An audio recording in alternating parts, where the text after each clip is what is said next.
Hello नमस्कार प्यारे साथियों, स्वागत है एक बार पुनः आप सभी का आपके अपने इस YouTube channel smart academy one पर। तो दोस्तों आज के इस वीडियो में हम बात करने वाले हैं क्लास 12 फिजिक्स के अंतर्गत कुछ इंपॉर्टेंट न्यूमेरिकल की। ठीक है, यानी आपको न्यूमेरिकल क्वेश्चन काफी ज्यादा आने चाहिए अगर आप बोर्ड एग्जाम में अच्छे अंक चाहते हैं। ठीक है, तो इसी के अंतर्गत हम आज के न्यूमेरिकल में देखेंगे जो आपके ट्रांसफार्मर के अंतर्गत पूछ जाते हैं। ठीक है, मतलब ये आपके ट्रांसफार्मर जो आपका है, मतलब आपने पढ़ा है ट्रांसफार्मर, अपचाई ट्रांसफार्मर और उच्चाई ट्रांसफार्मर, मतलब इन्हीं के अंतर्गत आपके कुछ न्यूमेरिकल भी आते हैं जो बोर्ड एग्जाम में आपके ये पूछ लिए जाते हैं। तो आपको इन्हें कैसे करना है तो आज के इस वीडियो में हम कंप्लीट समझेंगे। ठीक है, आपको 3 क्वेश्चन मैं बताऊंगा, तीनों को सॉल्व करके बताऊंगा। तो वीडियो अच्छा लगे तो लाइक कर दीजिएगा और चैनल पर सब्सक्राइब जरूर कर लीजिएगा ताकि दोस्तों आगे भी आपको ऐसे इंपॉर्टेंट वीडियो मिलते रहें। बात करते हैं क्वेश्चन की। देखिए क्वेश्चन है आपका कि एक उच्चाई ट्रांसफार्मर। ठीक है, यहां पर बात की गई है किसकी? उच्चाई ट्रांसफार्मर की। दो होते हैं आपके, एक होता है उच्चाई ट्रांसफार्मर और एक होता है अपचाई ट्रांसफार्मर। तो आपने अगर ट्रांसफार्मर अच्छे तरीके से पढ़ा है तो आपको ये अच्छे तरीके से समझ में आ जाएगा। मैंने बताया था, दोनों को समझाया था, इनके कार्यविधि सिद्धांत जो भी हैं सब कुछ हमने कंप्लीट एक वीडियो में समझा था। अगर आपने वो वीडियो नहीं देखी तो डिस्क्रिप्शन में जाइए, लिंक आपको मिल जाएगा, तो वहां से आप चेक कर सकते हैं। ठीक है, तो बात करते हैं ट्रांसफार्मर की। यहां पर उच्चाई ट्रांसफार्मर, इसमें दोस्तों क्या होता है, जो उच्चाई ट्रांसफार्मर होता है इसमें देखिए बता दूं आपको, प्राथमिक कुंडली जो होती है उसमें फेरों की संख्या अधिक होती है एंड द्वितीयक जो कुंडली होती है उसमें फेरों की संख्या कम होती है। और ये क्या करता है, तो प्रत्यावर्ती जो वोल्टेज है, ठीक है, वोल्टेज के मान को यानी कि विभवांतर को ये बढ़ा देता है और धारा के मान को ये कम करता है। ठीक है, तो यही होता है आपका उच्चाई ट्रांसफार्मर। अब कहा गया कि प्राथमिक तथा द्वितीयक कुंडलियों में फेरों की संख्या का अनुपात, यहां पर मतलब अनुपात की बात की गई तो क्रमशः कितना, 1:10 है। यदि इसे 220 वोल्ट की मेन लाइन से जोड़ दें जिसमें 5 एम्पियर की धारा बहती है तो द्वितीयक कुंडली से प्राप्त विद्युत वाहक बल और प्रेरित धारा की गणना कीजिए। ठीक है, इसी प्रकार से क्वेश्चन आएगा। ठीक है, यहां पर काफी इंपॉर्टेंट क्वेश्चन है, आपके बोर्ड एग्जाम में ये क्वेश्चन कई बार पूछा जा चुका है। ठीक है, तो इस प्रकार से आपको समझना है इसे। अब यहां पर आपको ध्यान देना है कि दिया क्या गया है। तो देखिए यहां पर उच्चाई ट्रांसफार्मर की बात की गई तो यहां पर आपका दिया है प्राथमिक एवं द्वितीयक कुंडली के फेरों की संख्या का अनुपात। तो ये क्या होता है, तो चलिए इसको हल करते हैं यहां पर। तो यहां पर आप लिखेंगे हल। ठीक है, हल। अब यहां पर आपका दिया गया है प्राथमिक एवं द्वितीयक कुंडलियों के फेरों की संख्या का अनुपात, अर्थात आपका दिया क्या है, एन पी। देखिए एन क्या है आपका, फेरों की संख्या हो गई, और पी मतलब है आपका प्राथमिक कुंडली। ठीक है, पी मतलब प्राइमरी अर्थात प्राथमिक कुंडली। ठीक है, तो एन मतलब फेरों की संख्या हो गई कुंडली में, और पी का मतलब है प्राथमिक कुंडली, और द्वितीय कुंडली का मतलब सेकेंडरी, मतलब कि एस का मतलब हो जाएगा सेकेंडरी। तो दोनों का अनुपात आपको दिया गया है, तो N P upon N S. ठीक है, तो प्राथमिक कुंडली में फेरों की संख्या और अपान द्वितीय कुंडली में फेरों की संख्या, मतलब दोनों अनुपात में हो गए। कितना दिया है आपका, तो ये है आपका 1/10 के बराबर, यानी 1:10 है। तो इतना आपको यहां से मिल गया। अब देखिए यहां पर आपका क्या दिया गया है, तो आपका दिया है कि 220 वोल्ट मेन लाइन, मतलब कि मेन लाइन का मतलब आप समझ रहे हैं कि जहां पर आपको देखिए जब आप उच्चाई ट्रांसफार्मर में बाहर से जब धारा प्रवाहित करते हैं तो आपकी प्राथमिक कुंडली पहले पड़ती है, यानी कि प्राथमिक कुंडली में धारा पहले प्रवाहित करेंगे, उसके बाद प्रेरण के कारण यहां पर द्वितीय कुंडली में जो आपको उत्पन्न होता है प्रेरित धारा, तो ये होती है आपकी, मतलब यही आपकी प्रोसेस होती है जो कार्य विधि आपने पढ़ा था। तो मेन लाइन का मतलब हो जाएगा कि ये प्राथमिक कुंडली में है। तो ये आपका कितना है, तो प्राथमिक कुंडली में आपका वोल्ट है 220 वोल्ट का विभवांतर है। तो कहने का मतलब यहां पर आपका रहेगा कि वीपी यानी कि प्राइमरी। ठीक है, वी का मतलब क्या है आपका विभवांतर हो गया, और पी का मतलब प्राइमरी यानी प्राथमिक कुंडली में। तो मेन लाइन का मतलब क्या है, प्राथमिक कुंडली ही होगी। तो यहां पर आपका ये दिया है 220 वोल्ट, तो लिखिए 220 वोल्ट, आपने इतना लिखा। अब देखिएगा आगे, देखिए क्या करना है। अब आपको देखिए इसमें क्या करना है, आपको यहां पर निकालना है सेकेंडरी को, मतलब दूसरी जो द्वितीय कुंडली है उसमें आपको विभवांतर पहले निकाल लेना है। तो इसके लिए देखिए परिणामान अनुपात जो होता है हमने इसका निकाला था, क्या होता है परिणामान अनुपात, जो आपकी ये कुंडलियां में फेरों की संख्या है और यहां पर जो विभवांतर है इनका हमने निकाला था परिणामान अनुपात। ये आपका होता है किसके बराबर, तो ये आपका होता है वीपी और अपान वी एस इक्वल होता है किसके, तो ये आपका होता है एनपी के और अपान एन एस के बराबर, यानी ये आपस में क्या होते हैं, बराबर होते हैं। ठीक है, मतलब वीपी अर्थात प्राथमिक कुंडली में ये विभवांतर वोल्टेज और यहां पर द्वितीय कुंडली में, और ये क्या फेरों की संख्या और ये फेरों की संख्या मतलब मतलब प्राथमिक और द्वितीय कुंडली में फेरों की संख्या। तो ये आपका इक्वल होता है। अब देखिए यहाँ पर आपको VS निकालना, मतलब जो आपकी द्वितीय कुंडली है उसमें आपको निकालना है विभवांतर। तो ये आपका निकल आएगा। कैसे निकलेगा? तो देखिए आपको VS निकालना है तो आप इसे इधर ले जाइए और NS का इसमें गुणा करवा दीजिए और NP का आप भाग करवा दीजिए, मतलब कि आपको इसे सेपरेट कर लेना। तो देखिए यहाँ पर आप जब सेपरेट करेंगे तो कैसे होगा? तो ये आपका हो जाएगा VS इक्वल, VS हमें निकाला मतलब ये सेकेंडरी है, ठीक है, ध्यान दीजिएगा सेकेंडरी है। तो आपका NS का गुणा हो जाएगा VP से, तो NS गुणे V और P, तो VP और अपान में ये चला जाएगा, मतलब कि जो NP है वो क्या होगा? बटे में चला जाएगा, तो ये हो जाएगा NP। तो हमारा VS निकल आएगा। अब हमारी NS की भी वैल्यू पता है हमें और VP की वैल्यू पता है और NP की भी हमें और यहाँ पर वैल्यू मालूम है। तो सिंपल सा हम इसमें रख देंगे। तो देखिए यहाँ पर रखेंगे क्या? तो आप यहाँ पर रखेंगे VS इक्वल टू NS की वैल्यू क्या है आपकी? NS है आपका 10, ठीक है, तो यहां पर 10 है आपका और गुणे में यानी VP क्या है? 220 वोल्ट है, 220 वोल्ट। अब आपका NP है तो NP आपका 1 है, तो 1 आप रखें बटे में या ना रखें तो एक ही बात है, तो आप रख सकते हैं। तो वैसे भी आपको वही आने वाला है। तो ये आपका हो जाएगा, देखिए 220 का 10 में गुणा करवाएंगे तो आपका 2200 बनेगा, यानी 2200। और ये क्या है आपका? विभवांतर यहाँ पर वोल्ट आपका हो जाएगा, ये वोल्ट। इस प्रकार से आपने निकाला VS यानी सेकेंडरी कुंडली के निकाल लिया। अब बात करते हैं यहाँ पर, देखिए आपको निकालना है विद्युत वाहक बल, तो आपका ये एक निकला, ठीक है, विद्युत वाहक बल आपका क्या हो गया? 2200 वोल्ट, ये आपका निकल आया। अब बात करते हैं कि प्रेरित धारा की भी हमें यहाँ पर गणना करनी है। तो प्रेरित धारा इसमें निकालनी, तो देखिए इसके लिए क्या होगा? प्रेरित धारा के लिए क्या होता है आपका? इसका भी परिमाण अनुपात हमने निकाला था, जो कि होता है आपका यहाँ पर NS यानी NS बटे NP और इक्वल होता है आपका धारा के लिए, ठीक है, ये धारा के लिए है और ये क्या आपका था? वोल्टेज के लिए था। तो यहां पर धारा और वोल्टेज के लिए अलग अलग है। तो धारा के लिए आपका ये होगा और इक्वल टू ये होता है आपका IP अपान IS। तो मतलब कि यहां पर प्राथमिक कुंडली में जो धारा है और ये IP होगी और जो द्वितीय कुंडली में धारा है वो IS होगी। तो इस प्रकार से आपका ये अनुपात आपका निकल आया। अब इसमें ध्यान दीजिएगा, आपका जो IP है तो यहां पर आप देख सकते हैं कि 5 एम्पियर की धारा, देखिए मेन लाइन में जोड़ते हैं तो मेन लाइन में जब जोड़ देते हैं तो जिसमें क्या होता है? 5 एम्पियर की धारा बहती है, मतलब जो प्राथमिक कुंडली में धारा है वो कितनी है? 5 एम्पियर है। तो आप यहां पर ये भी लिख सकते हैं कि जो आपका IP का मान है वो कितना है? 5 एम्पियर है, 5 एम्पियर, इस प्रकार से। तो यहां पर आप इसे अब IS हमें निकालना है, मतलब कि क्या होना है? यहां पर हमें द्वितीय कुंडली, देखिए बताया गया कि तो द्वितीय कुंडली से प्राप्त विद्युत वाहक बल और प्रेरित धारा, मतलब कि द्वितीय कुंडली के लिए आपको विद्युत वाहक बल निकालना है और आपको द्वितीय कुंडली में ही धारा का मान भी निकालना है। तो द्वितीय कुंडली का मतलब आप समझ रहे हैं IS, मतलब कि द्वितीय कुंडली में धारा का मान ये होगा IS। तो इस प्रकार से आपको यहां पर निकालना है IS इक्वल टू, अब देखिए IS की वैल्यू हमें चाहिए तो आप इसे इधर ले आइए, ठीक है, IS को इधर ले आइए। तो NP क्या होगा? ऊपर गुणे में चला जाएगा, यानी IP गुणे NP और ये आपका जो NS है तो ये क्या होगा? NS आपका बटे में आ जाएगा। तो इस प्रकार से आपका फार्मूला बन गया। अब इसमें क्या करना है आपको? सिंपल सा इसमें वैल्यू रख दीजिए, आपका IS का मान निकल आएगा। तो देखिए यहां पर आपको निकालना है IS इक्वल टू, अब यहां पर IP है आपका, तो IP का हमारा मान यहां पर आया था, क्या है? 5 एम्पियर है। तो 5 एम्पियर आया तो आप यहां पर 5 रख दीजिए, ठीक है, 5 हमने रख दिया। NP क्या है आपका? तो यहां पर NP का देखिए वैल्यू है आपका 1, मतलब 1 है तो 1 आप रख सकते हैं या ना भी रखें तो सही है। तो 5 गुणे 1 हम कर देंगे।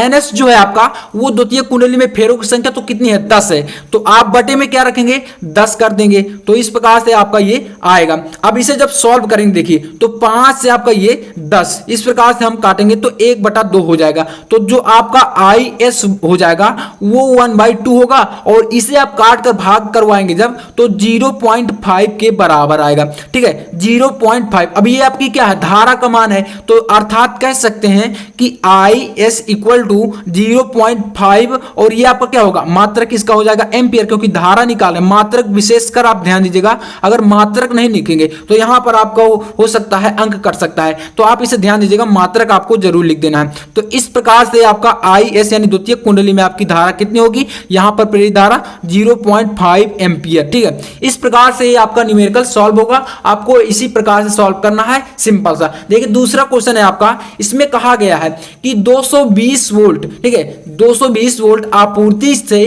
किसी ट्रांसफार्मर की प्राथमिक कुंडली द्वारा उस समय कितनी धारा ली जाती है जब 110 वोल्ट और या 550 वाट के किसी रेफ्रिजरेटर को शक्ति प्रदान करता है। यहां पर बात की गई है कि मतलब कि जो रेफ्रिजरेटर मतलब फ्रिज, ठीक है, तो यहां पर आपको 220 वोल्ट बताया गया है कि आपूर्ति से, मतलब 220 वोल्ट वो क्या कर रहा है, आपको जो ट्रांसफार्मर है वो दे रहा है 220 वोल्ट आपूर्ति से किसी ट्रांसफार्मर की प्राथमिक कुंडली, समझिएगा, प्राथमिक कुंडली के द्वारा उस समय कितनी धारा ली जाएगी। मतलब कि यहां पर क्या निकालना है, हमें धारा का मान निकालना। आपने समझा, मेन आपका क्वेश्चन क्या कह रहा है वो पहले समझिए। क्वेश्चन कह रहा है कि प्राथमिक कुंडली द्वारा उस समय कितनी धारा ली जाएगी। यहां पर आप इसमें देख सकते हैं सीधा सा क्वेश्चन है कि धारा मान हमें निकालना है इसमें, ठीक है, धारा निकालना है। तो चलिए इसमें लिखते हैं सबसे पहले कि आपको दिया क्या गया है और आपको क्या निकालना है। तो इसमें आप यहां पर करेंगे हल, आराम से करिएगा, कोई दिक्कत नहीं है। देखिए हल करेंगे तो यहां पर आपका दिया गया है प्राथमिक कुंडली के लिए क्या दिया गया है, आपका यहां पर दिया है 220 वोल्ट, ठीक है, ट्रांसफार्मर की यहां पर 220 वोल्ट आपूर्ति से किसी ट्रांसफार्मर की प्राथमिक कुंडली द्वारा, मतलब कि प्राथमिक कुंडली के लिए दिया है तो VP आपका होगा। तो यहां पर VP जो है आपका वो कितना दिया गया है, तो यहां पर V और P यानी प्राथमिक के लिए 220 और ये क्या है, वोल्ट है, तो यहां पर आप लिख सकते हैं वोल्ट इस प्रकार से। अब आगे आपको क्या दिया गया है, तो आपका जो VS है, ठीक है, यहां पर आपका VS भी दिया है 110 वोल्ट। मतलब दोस्तों यहां पर देखिए कहा गया है कि जब 110 वोल्ट यानी कि जो आपके देखिए प्राथमिक कुंडली ये ले रही है, उसके बाद जब ट्रांसफार्मर में विद्युत यानी कि धारा बहेगी, उसके बाद तो ये द्वितीय कुंडली से आएगी, उसी के बाद तो ये रेफ्रिजरेटर में जाएगी, मतलब कि ये द्वितीय कुंडली के लिए, ठीक है। तो यहां पर आप देख सकते हैं कि जो VS है वो कितना है आपका 110 वोल्ट है, ठीक है। अब यहां पर ये W का मतलब कि ये होता है वाट, क्या होता है, वाट, और ये किसका मात्रक होता है, शक्ति का मात्रक होता है। तो अर्थात ये क्या है, P है आपका, P क्या है, पावर, मतलब P आपका जो दिया है वो कितना है 550 वाट, यानी शक्ति जो दी गई वो कितनी है 550 वाट। W मतलब क्या है, वाट। तो ये भी आप समझ लीजिए, आपका यहां पर दिया गया है निर्गत शक्ति, ठीक है, ये आपकी शक्ति है। तो यहां पर आप लिख सकते हैं कि निर्गत शक्ति आपकी जो है तो वो कितनी है, निर्गत शक्ति। आपने पढ़ा ट्रांसफार्मर में निर्गत और निवेशी शक्ति मैंने बताया था, तो निर्गत शक्ति आपकी है यहां पर 550 और क्या है, वाट। इस प्रकार से आपका ये आ गया। अब यहां पर देखिए आपकी जो निर्गत शक्ति है वो तो आ गई। अब यहां पर निर्गत शक्ति का एक फार्मूला भी होता है, तो ये क्या होता है आपका, और इसी से आपको यहां पर निकालना पड़ेगा। तो देखिए ये आपका फार्मूला यहां पर होता है, निर्गत शक्ति बराबर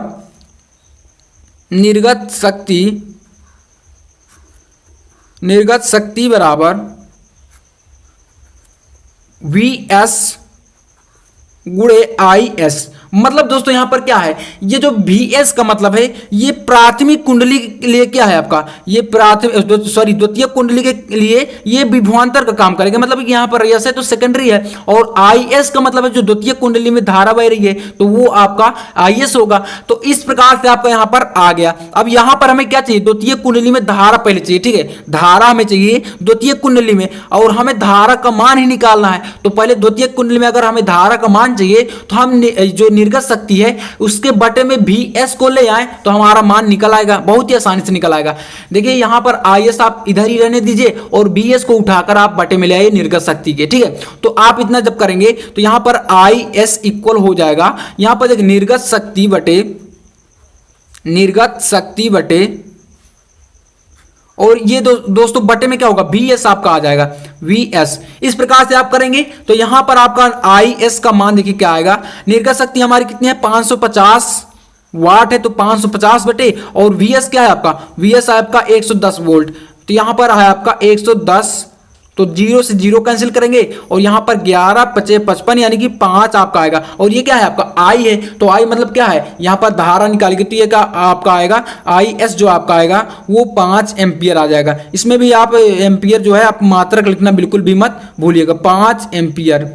अब यहाँ पर 5 एम्पीयर ये तो आ गया आपका द्वितीय कुंडली के लिए, ठीक है, सेकेंडरी यानी या IS आया है। अब अगर हमें चाहिए क्या IP भी चाहिए, यानी प्राथमिक कुंडली में कितनी धारा है, तो वो भी हमें निकालना पड़ेगा। तो इसका भी देखिए परिणाम अनुपात से आप निकाल लीजिए। तो ये क्या आपका होता है, ये आपका होता है IP upon IS equal to VS upon VP। इस प्रकार से आप इस फार्मूले से निकाल लेंगे, ठीक है। तो इसमें देखिए हमारा IP का मान हमें निकालना है, तो IP का मान अगर हमें निकालना है तो हम IP इधर रख दें और इक्वल टू में जो IS है उसको ऊपर की तरफ गुणा करवा दें, यानी VS के गुणे में चला जाएगा IS और अपान में बच जाएगा आपका VP।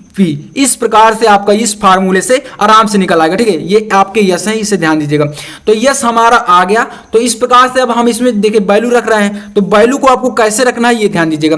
IP का मान निकालना है तो IP इक्वल टू, अब देखिए VS के मान जो आपका है वो कितना है ये ध्यान दीजिए। तो VS का यहाँ पर मान आपका जो आया है वो 110 है। यहाँ पर आप देख सकते हैं 110 वोल्ट है, तो 110 आप यहाँ पर रखेंगे और 110 गुणे IS का हमने कितना निकाला, 5 एम्पीयर निकाला है, तो 5 यहां पर रखेंगे और बटे में आपका VP है। तो VP का वैल्यू आपका है यहां पर कितना, 220 वोल्ट है। तो 220 आप यहां पर बटे में रख दीजिए 220।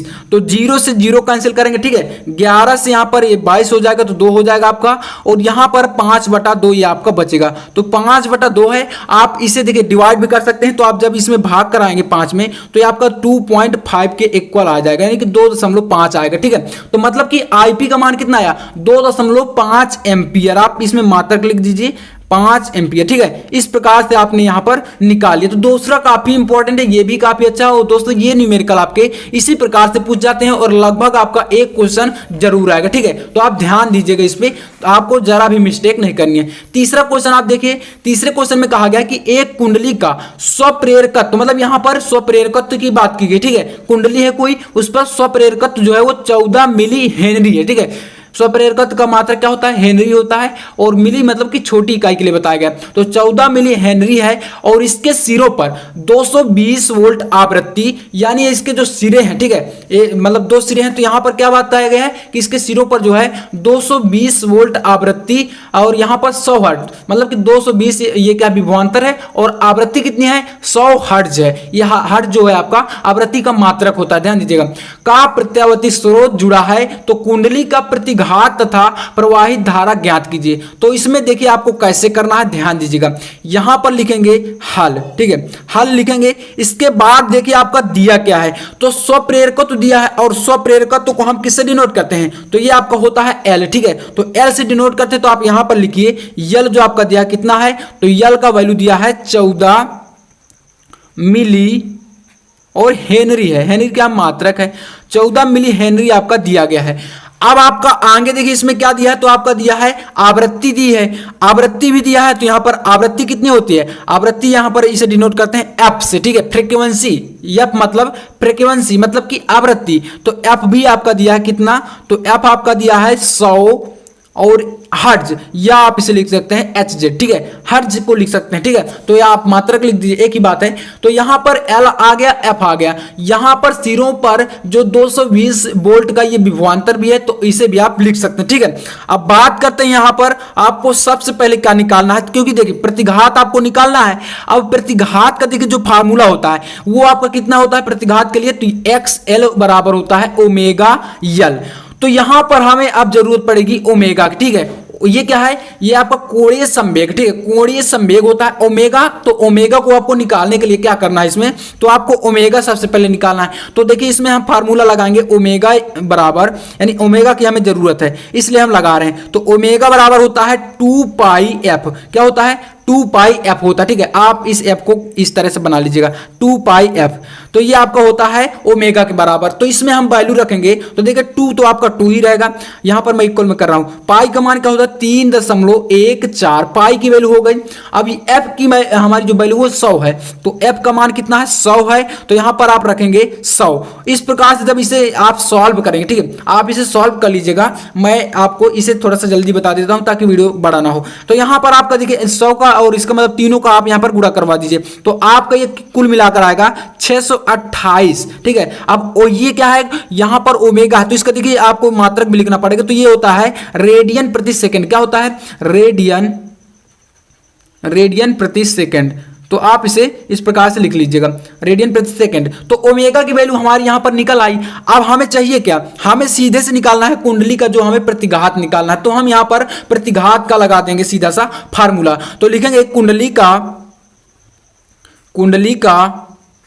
प्रतिघात, कुंडली का प्रतिघात। तो देखिए ये क्या होता है, कुंडली का प्रतिघात। अब देखिए यहां पर आपका हर्ट्ज है, ये सॉरी यहां पर क्या है आपका स्वप्रेरकत्व है। और स्वप्रेरकत्व के लिए जो दोस्तों आपका होता है प्रतिघात, अगर प्रतिरोध होता तो वहां पर आर होता, ठीक है। मतलब कि आपका अगर देखिए प्रतिरोध होता तो आर होता, यहां पर प्रतिघात की बात की गई तो ये आपका होता है एक्सएल, ठीक है। एक्सएल ये क्या होता है आपका प्रतिघात होता है। तो एक्सएल बराबर आपका होता है ओमेगा यल के बराबर, ठीक है। ये आपका ओमेगा है, ठीक है, ओमेगा यल के बराबर होता है। अब ओमेगा यल के बराबर होता है तो हम सीधे से इसमें वैल्यू रख देंगे, कुछ भी नहीं करना। तो एक्सएल इक्वल टू, अब यहां पर देखिए ओमेगा का वैल्यू हमने कितना निकाला, 628 निकाला है। तो 628 और गुणे एल की वैल्यू कितनी है आपकी, यल की जो वैल्यू है आपकी वो 14 मिली हेनरी है। तो आपको देखिए मिली में नहीं लिखना, ठीक है। तो यहां पर आप मिली में पूरा वैल्यू ना लिखकर आप कर सकते हैं 14 गुणे 10 के पावर 3 कर दीजिए, ठीक है। तो ये आपका मिली में नहीं रहेगा, मतलब आपका ये कन्वर्ट हो जाएगा। तो यहां पर आपका हो गया 628 गुणे 14 गुणे 10⁻³ इतना आपने कर दिया। तो अब आपको कुछ भी नहीं करना, इसे सिंपल सा कैलकुलेट कर लीजिए और आप इसका मात्रक लिखकर आराम से यहां पर लिख सकते हैं, निकाल सकते हैं। तो आपको यहां पर प्रतिघात निकल आएगा। तो इसका आपका वैल्यू जो आएगा वो आएगा 8.8 और इसका मात्रक जो प्रतिघात होता है इसका मात्रक क्या होता है, ओम होता है। तो ओम आप इसका मात्रक लिख दीजिए और ये आपकी वैल्यू आ गई, ठीक है। तो यहां पर आपका प्रतिघात निकल आया। अब इसमें क्या पूछ रहा है, प्रवाहित धारा निकालनी है। तो प्रवाहित धारा के लिए देखिए इसका भी फार्मूला आप यहां पर लगाइए। तो यहां पर आपका इसके लिए होगा प्रवाहित धारा यानी कुंडली की धारा हमें निकालनी है। तो यहां पर हो जाएगा कुंडली की धारा बराबर, तो ये क्या होगा आपका, क्योंकि यहां पर आपका दिया है देखिए ओम का नियम आपको वही लगाना, उसी नियम से सिंपल सा आ जाएगा। तो आपका आई बराबर क्या होता है, V/R होता है। तो यहां पर R नहीं है आपका XL है, क्योंकि प्रतिघात की बात की गई। तो आप इसके बटे में XL कर दीजिए, ठीक है। तो यहां पर आपका ओम सॉरी यहां पर आपका प्रतिरोध नहीं है, क्या है प्रतिघात है, तो इसलिए आप XL लिख दीजिए। अगर आपका प्रतिरोध होता तो आप R लिखते, ओम का नियम वही है, ठीक है। इसमें आप भी का वैल्यू लिखिए। तो भी का मान हमारा क्या है 220 वोल्ट है। यहां पर आपका दिया गया है 220 वोल्ट, ये आपका दिया है, ठीक है। तो 220 आप रखिए ऊपर और यहां पर बटे में आपका एक्सेल का मान आया 8.8। तो आप इसमें रख दीजिए 8.8। तो इस प्रकार से आपने आई का मान निकाल लिया। अब इसको क्या करिए आप काट कर मतलब इसको कैलकुलेट कर लीजिए जो भी दशमलव में है। तो आपका ये मान कुल मिलाकर कितना आएगा, तो ये आपका आएगा 25, यानी कि आपका 25 आ जाएगा अगर आप इसे सॉल्व करेंगे, यानी कि 8.8 का इसमें भाग करा देंगे 220 में। तो क्या आएगा आपका 25 आएगा। तो इसका मात्रक लिख दीजिए क्योंकि धारा की बात की गई, तो ये आपका आएगा 25 एम्पियर, ठीक है। तो इस प्रकार से आपको न्यूमेरिकल को सॉल्व करना है। मैं आशा करता हूं कि आपको ये वीडियो काफी पसंद आया होगा। वीडियो अच्छा लगा हो तो लाइक कर दीजिएगा और चैनल पर नए हैं तो सब्सक्राइब जरूर कर लीजिएगा, ताकि दोस्तों आपको ऐसे इंपॉर्टेंट क्वेश्चन पर वीडियो मिलते रहे। मैं मिलता हूं आपसे अगली वीडियो में, तब तक के लिए जय हिंद, वंदे मातरम।